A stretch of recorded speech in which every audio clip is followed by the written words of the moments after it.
Mr. Stern. It's a pleasure to talk to you. For those who don't know you, you are the CEO and the oldest and the most important designer of arcade machines. Our company, I don't really do design, I critique design. Okay. As my father did in the old Williams days. But we are the largest, we're almost all of the pinball business. So it's, and we make games every day, well not Sundays, every day in the Chicago area and send them all over the world. What can you tell for us about the process of create a new machine of pinball? All of our titles are licensed. Right now we have here Jurassic Park, Star Wars, Deadpool, Monsters, many different licensed titles. So marketing and product development, people get together and talk about titles. We pick a title. If there are, sometimes we like a title, but no designer's really interested. His creative juices won't flow. Then we have a 14-month NPI, new product introduction plan. And there are things that have to be done all the way along. But it's 14, 15 months, well over $1 million US,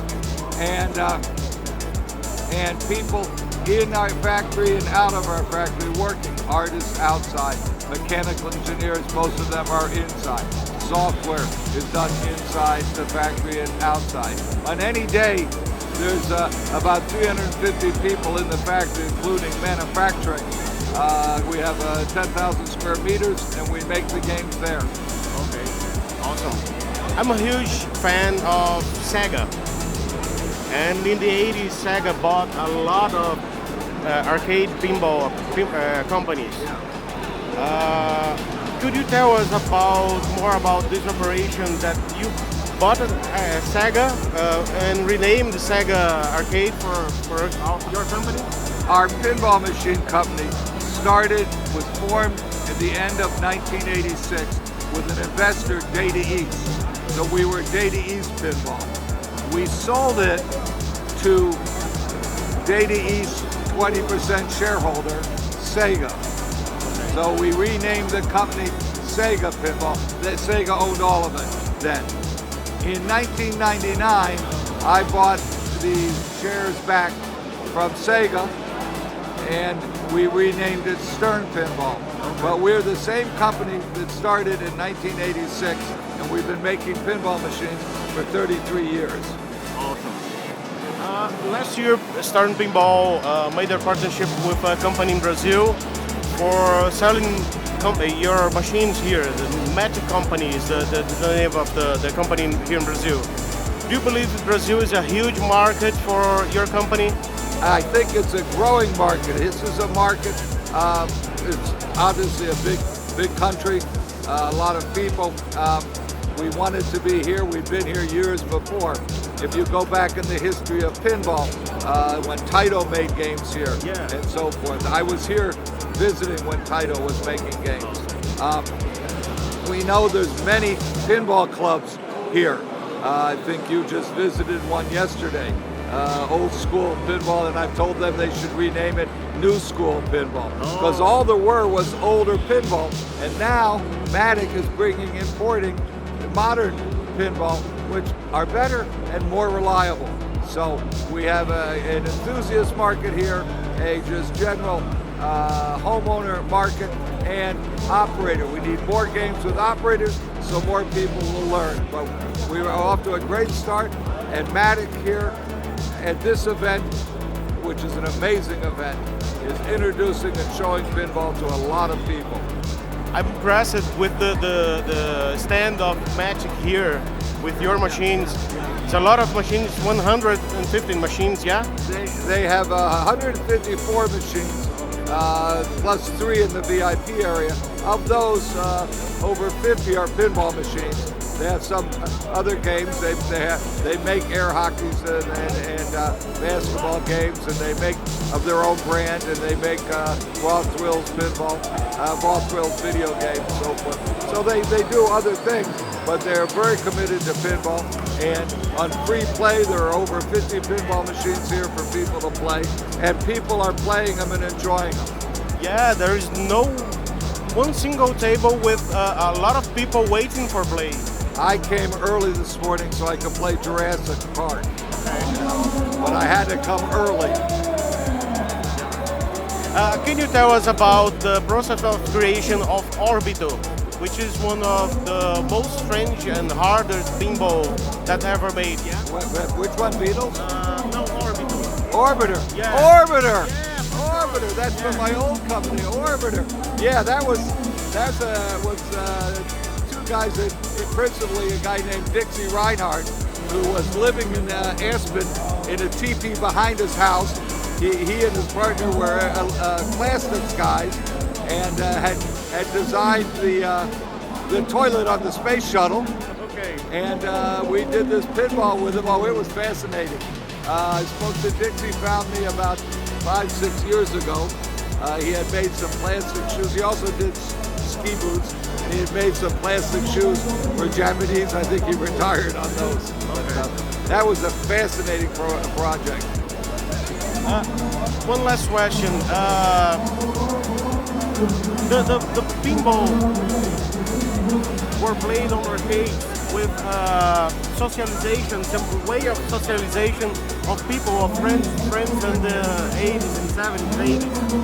And we saw nowadays the consoles and internet games that people can play on their homes without being in the same environment.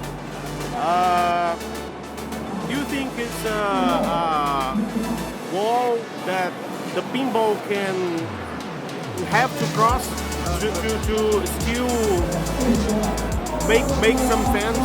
Right now, we sell pinball machines, again, all over the world, for game operators, for out-of-house entertainment, for enthusiasts like yourself, for in-home entertainment, for just general rec room, we call rec room buyer, recreation room buyer, somebody who played pinball when they were young and now they want one for the home, and they tell mom it's for the kids because mom's going to approve coming in the house. So we have in-home and out-home pinball machines. In our country, as an example, the young people, the 20-year-olds and 30-year-olds, go out twice as much as their parents, less likely to buy a car because they live in cities, so forth. And the trend in America, and we're seeing it in other countries, is locations with pinball in it, principally barcades. And these are bars with 10, 15 pinball, 10, 15, 20 video games from the 80s, the old upright, easy to learn, hard to master, as a good pinball should be. And 24 beer on tap usually. Pinball and beer goes together. Yeah. So we're seeing a lot of out-of-home and in-home use of pinball. Pessoal, é impressionante o que a gente vê aqui no espaço da Matic da Stern. Vai ter a tradução aqui do que a gente está conversando, mas eu preciso falar isso em português para todo mundo entender. O espaço é maravilhoso e quem joga pinball no celular, num console e nunca teve a oportunidade, principalmente em Fortaleza, na nossa cidade, que a gente não tem aparelhos de pinball com certa frequência, ver as luzes piscando, a bolinha correndo em cima de uma mesa dessa de pinball é uma experiência absolutamente fascinante. E as máquinas que esse homem produz são as mais conceituadas do mercado e eu tô babando aqui. Ontem a gente foi no Old School Pinball e hoje a gente está vendo isso aqui funcionando. É um deleite ver isso aqui e um prazer entrevistar uma pessoa tão importante para a indústria do entretenimento. Mr. Stern, we finish here. It's a pleasure to talk to you.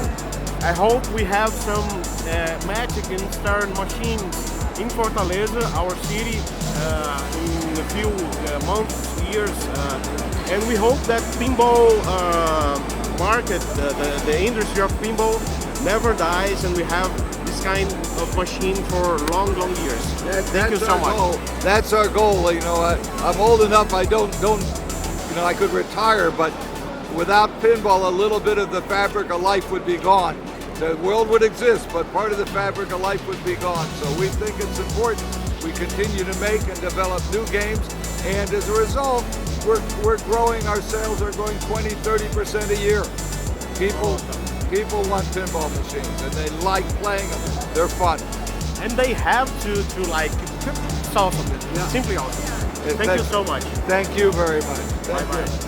Até mais, pessoal. Não segue mais uma entrevista aqui na BGS. Sigam acompanhando o nosso trabalho com o apoio da Junior Games nesse ano 2019. Até mais.